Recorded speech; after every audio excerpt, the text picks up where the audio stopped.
Welcome to Experienced Army Medicine Interviews. Our mission is to interview local medical professionals within the Army so they can detail their impact in medicine today. William Corona, so I am a lieutenant colonel. My AOC is 66 Foxtrot. That's a nurse anesthetist, CRNA. I was looking for a healthcare related profession. I attempted to do it on my own initially, just working nights and going to school. Joined the reserves at that time because they had some college repayment. Continued my career, then 9/11 happened and I got activated. So when I got activated, I was mobilized at the time. So I stayed in the States. I went to Washington, D.C. at Walter Reed. Took care of patients there, and it was pretty impressive. You know, we would take care of soldiers, and I realized that's kind of probably the direction I'm going to take. And on top of that, I got a paycheck, so we weren't switching the baby off. I had a kid at the time, and it made sense. But I'm like, wow, I'm getting paid full time. So I went to a recruiter and I asked them what my options were to go active duty, but I wanted to become a CRNA, and of course, yeah. We can help you. I went active duty after that, was deployed immediately, which I knew was a possibility, right? And then went to nurse anesthetist and full-time active duty, and that was in 2004. Fast forward, I'm looking at retirement next year or so. Currently, I'm stationed at Fort Irwin, so there's a lot of off-road trails. So I enjoy kind of exploring and just the weather's great right now, so you can camp. It's a little chilly, but whenever we can get away, I just kind of take my vehicle to its maximum. Luckily, these trails are traveled pretty frequently, so I've been helped a couple times. I wouldn't recommend doing it alone, or at least let someone know that you're out there. So I do enjoy the desert. It's a little different scenery coming from the mountains, but I'm starting to really appreciate it. And just to get out and see the wildlife. And we all join for various reasons, but being a first-generation American, I think provided my family a lot of opportunities. In addition to all the other reasons I mentioned, a good way to give back. You tend to miss that. I think I'm already starting to think about like, I'm not gonna have the active duty card anymore. So it's like the biggest fraternity that you can imagine. So I'll miss that for sure. There's something about being in a place that you know that you're supposed to be there. And it's a terrible situation sometimes because you're helping people that have been injured and stuff, but you know that you're there at the right time, at the right place.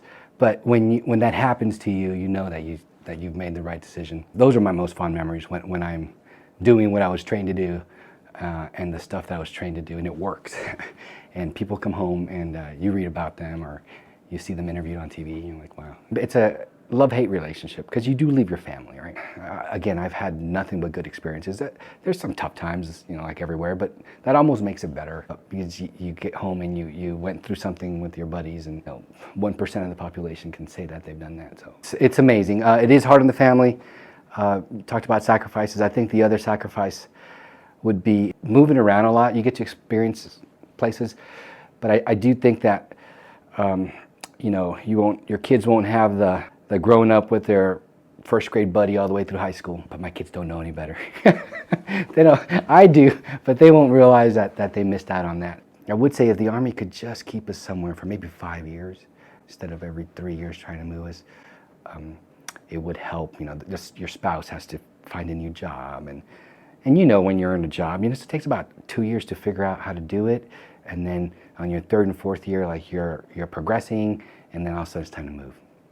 There's only 24 hours in the day, right? So, and your primary job is even deployed, is to do anesthesia, is to be able to do your job, right? That's what saves lives.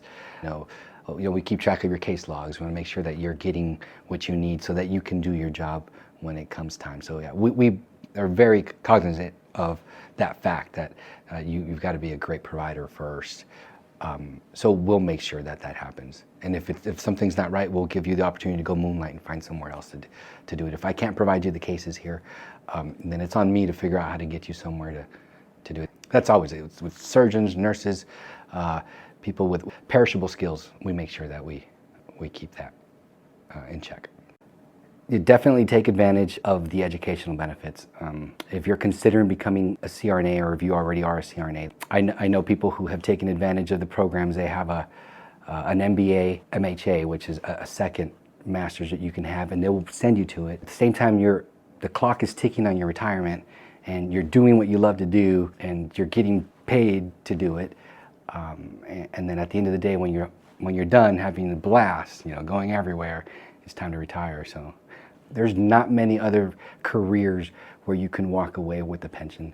It opens up so many doors. You can be more aggressive on your investments because you have that security. So, and it really sets your life up in a completely different direction. There's a lot of the austere medicine stuff that you can do. You can also go to different countries. And like I said, you can move outside of your specialty as well. If you want to do something in business, you can go to the Baylor program on top of what you've already been given. We just do things that nobody else does, right? So, thank you for listening in on our Experience Army Medicine interviews. We hope that these interviews help encourage your own path into a healthcare career. If you enjoyed the interview, please don't forget to like, follow, and share our content as we continue to dive deeper into Army medicine. Be all you can be Army medicine.